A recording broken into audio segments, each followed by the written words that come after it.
to all the Christians here today,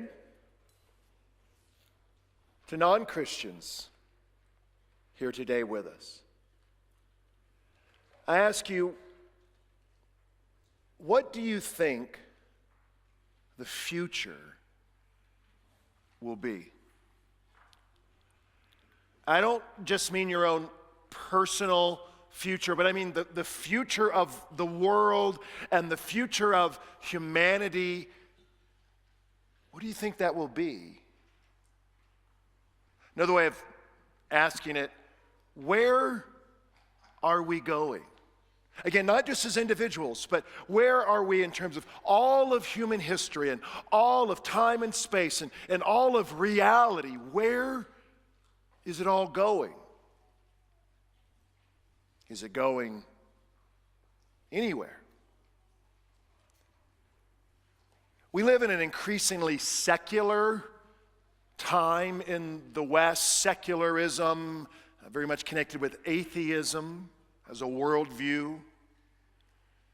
Secular atheism, which says that ultimate reality is just the physical stuff of this world, the physical stuff of the universe. Ultimate reality, what's really real, is just the physical and it's impersonal.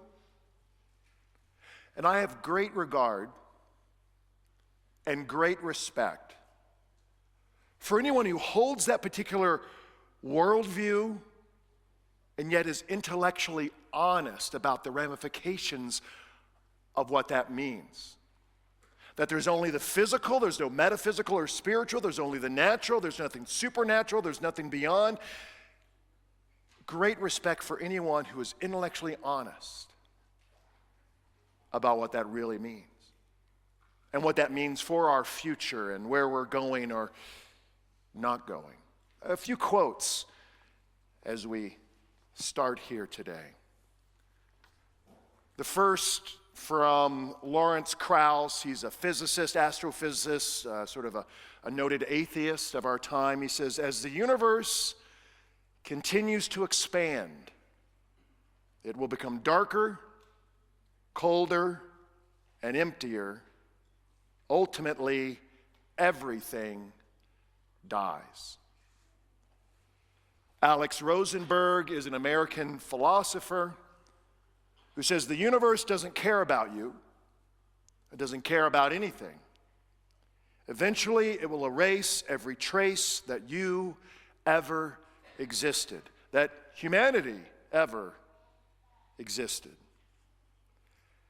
Edward Wilson is a sociobiologist. He writes, human existence is meaningless in a universe that does not care and will eventually swallow up our species and all memory of it. That as the theory goes, one day the sun will go supernova. The sun will expand and expand until it annihilates the entire earth and all of life. And even more than that and beyond that, the universe expands and expands and expands and expands and stretches and expands until what is left is simply darkness and coldness and emptiness. As Richard Dawkins, again a noted atheist, evolutionary biologist, he said this, that the universe we observe has precisely the properties we should expect if there is at bottom no design, no purpose, no evil, no good, nothing but blind, pitiless indifference.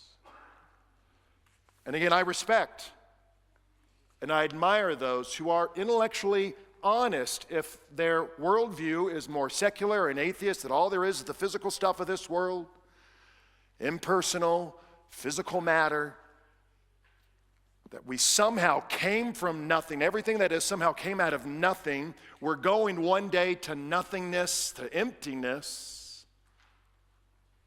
and that there's no purpose, there's no meaning to it all at all.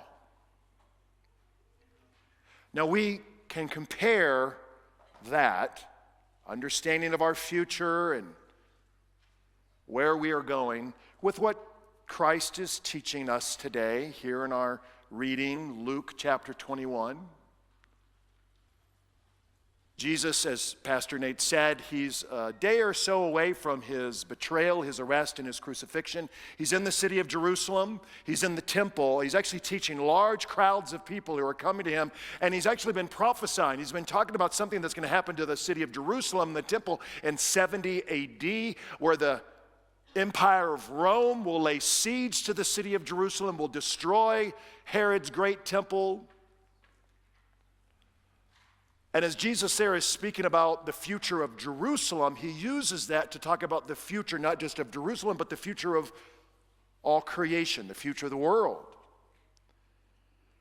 And again, we just heard these words, but this is what he says in Luke 21, verse 25. There will be signs in sun and moon and stars, and on the earth distress of nations and perplexity because the roaring of the seas and the waves. And there Jesus is using this imagery to convey the sense that this world is changing, something is happening to this physical world, the earth upon which we live, something is happening. He says people fainting with fear and with foreboding of what is coming on the world, that something, someone is coming literally on this world. For the powers of the heavens will be shaken. He's describing the shaking of the heavens, the shaking of the earth. There is a change, there is a transformation that is taking place. And for many, that is filling them with foreboding and fear. But what is it that is causing this which is coming on the world? This is verse 27. Where Jesus promises that then they will see the Son of Man coming in a cloud with power and great glory. The Son of Man, they will see the Son of Man. That's a way that Jesus would refer to himself. Speaking of his humanity, but ultimately the Son of Man, it seems paradoxical, is actually speaking of his great divinity. It's a language that comes from the Old Testament, speaking of the Messiah and of God returning to this world. The Son of Man, the very Son of God, says coming in a cloud. Anytime we see a cloud or fire imagery in the Bible, that's always a manifestation of the presence of the glory and the holiness of God. The cloud, you might remember the Israelites, Moses led them out of slavery in Egypt and into the Sinai wilderness. They were led by a pillar of fire by night, but a cloud by day. And that cloud that came upon the Holy of Holies in the tabernacle and the Holy of Holies in the temple in Jerusalem.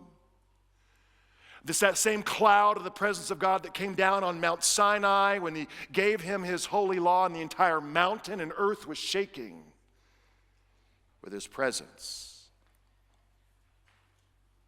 But they will see the Son of Man coming in a cloud with, it says, power and great glory.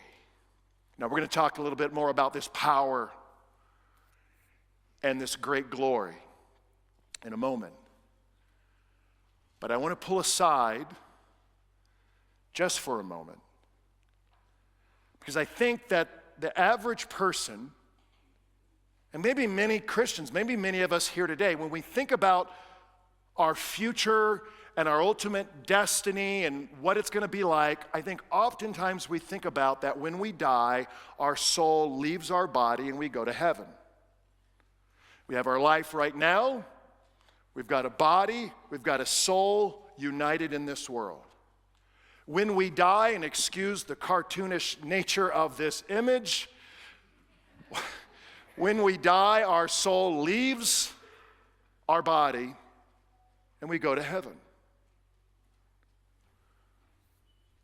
Is this the fullness of the mission of God?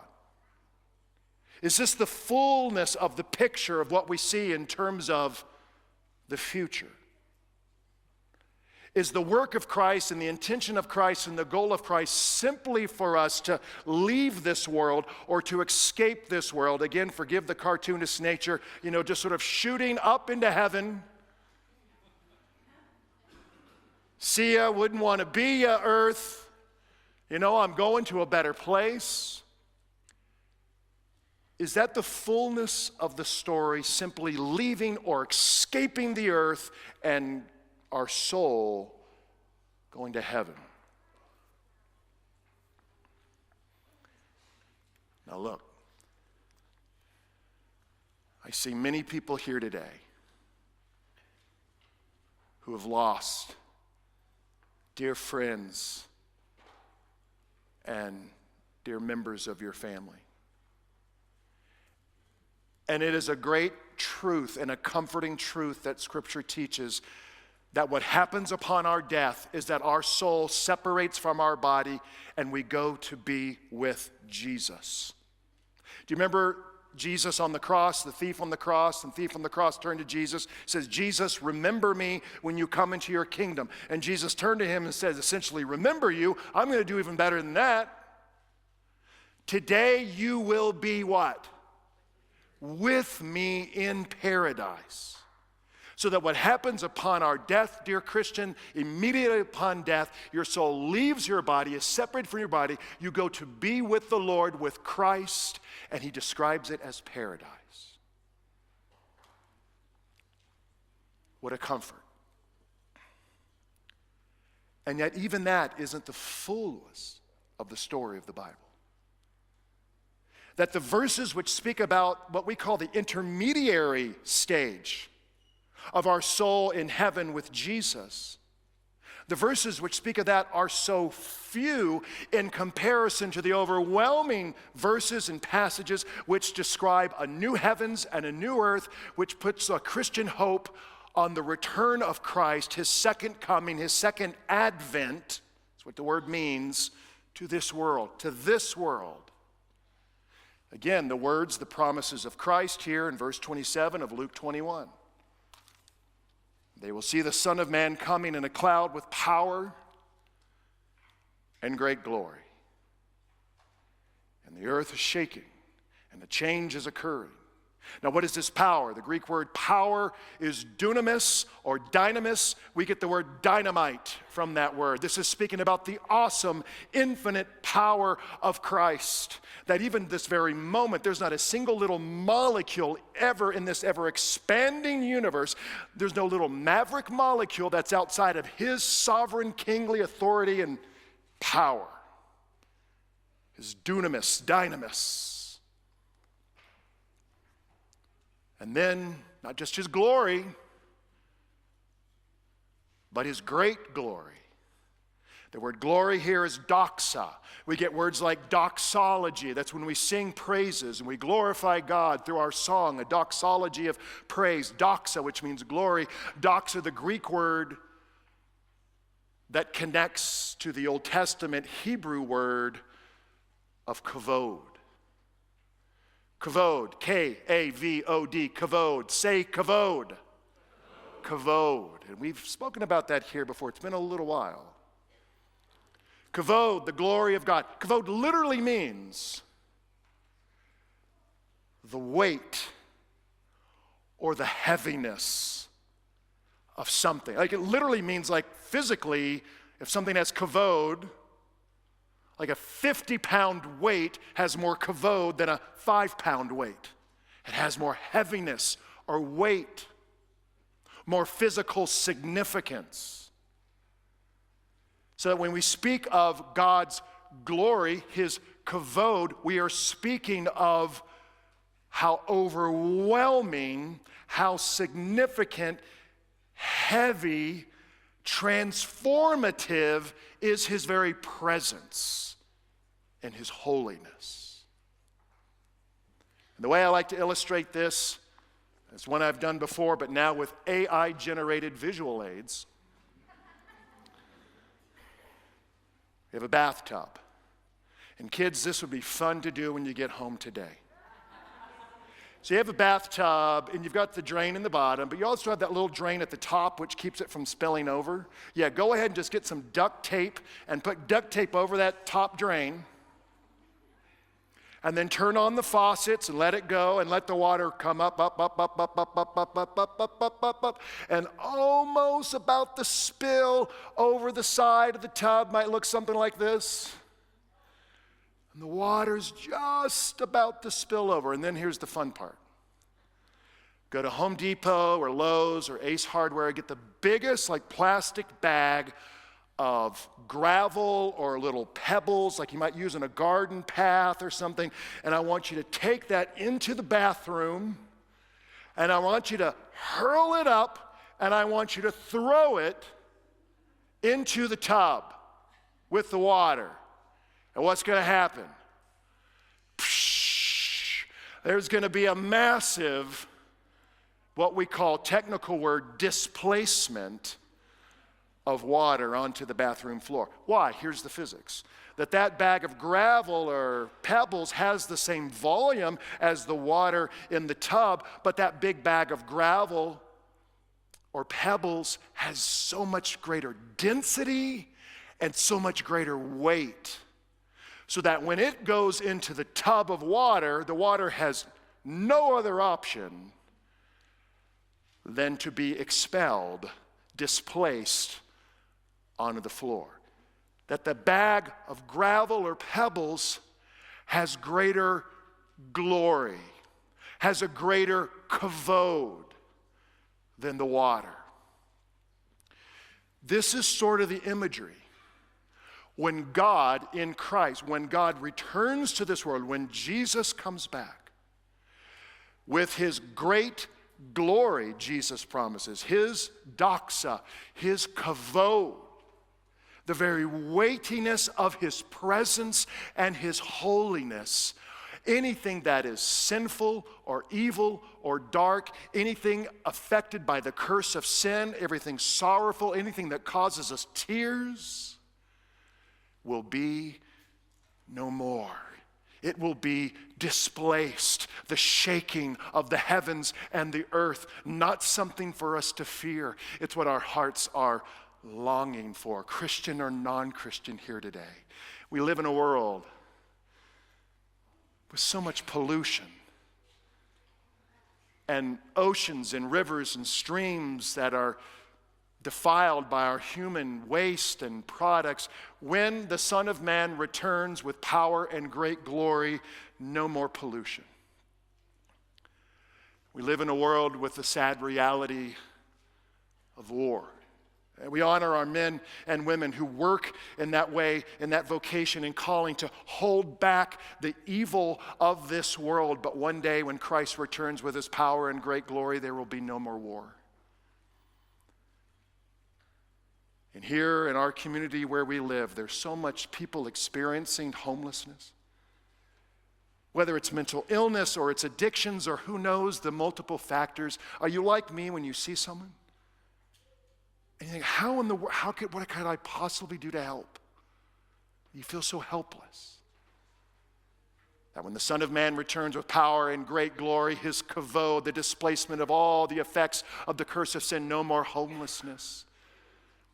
We live here in a community where I think most of us are well fed, but there's so much hunger in the world and poverty. This is a small child, a girl with her mother, her family in a garbage dump. Looking out, trying to find little scraps of food. When the Son of Man returns with power and great glory, no more hungry children in the world. And there's a great promise in Revelation chapter 21. If you've never read Revelation 21, do so today, where it speaks about the coming of Christ to this world. And it says, because we all live in a world, of course, where we're affected by sickness and disease and death. And it says there will be no more disease, there'll be no more death. There'll be no more crying or mourning or pain, for the old order of things has passed away. And the great promise in that Revelation 21 passage, think of all the tears of the world. Think of the tears of the young, the tears of the old. How many tears have you shed? And that when the Son of Man, the Son of God, when Christ returns with his dunamis, his dynamis, his power, infinite in power, and all of his glory and holiness, transforming the entire world, but it says that God will wipe away every tear from our eyes.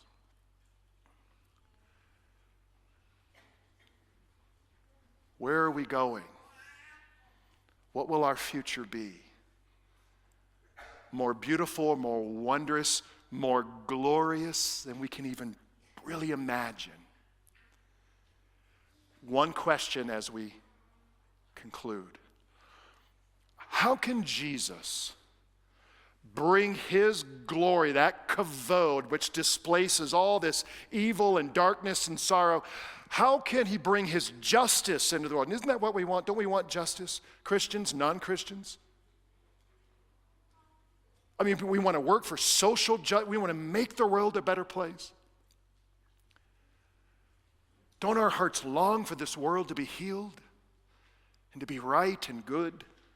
How can God bring his justice and bring that kavod and glory? How can he bring an end to sin and the darkness of the world without bringing an end to you with the sin and darkness in you? How can Christ return and destroy once and for all the sin and evil and darkness of this world without destroying you, without destroying us? That's Christmas. That's his first advent. When he came not with glory and not with power but he came into the world as silent as snow falling to the ground, that God became one of us. The infinite God taking on the fragility, literally, of human flesh. Veiled in flesh, the Godhead see, hail the incarnate deity. God put himself in a position where he was vulnerable, where he could be hurt, where he could suffer, and where he could die, taking on the curse of sin and all of the brokenness of this world because of his overwhelming love for you. So that on that day when he returns, not meek and mild, but with all of that power and glory, you will stand. Jesus in this text says, in those days, he says, to straighten up and to look with hope. It's what our hearts are longing for. He says this here at the end. He says, watch yourselves lest your hearts be weighed down by the cares of this life. Can't our hearts be weighed down with the cares of this life? He says, stay awake. Stay hopeful. Be watching and waiting, because that day that I just described, that displacement and all of this transformation and the end of all this sorrow, that could happen at any moment. Christ could return,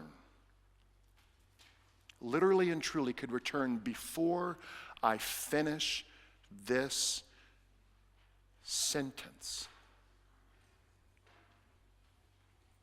Christ could return before I finish this sentence. To Christ alone be all the glory. Amen.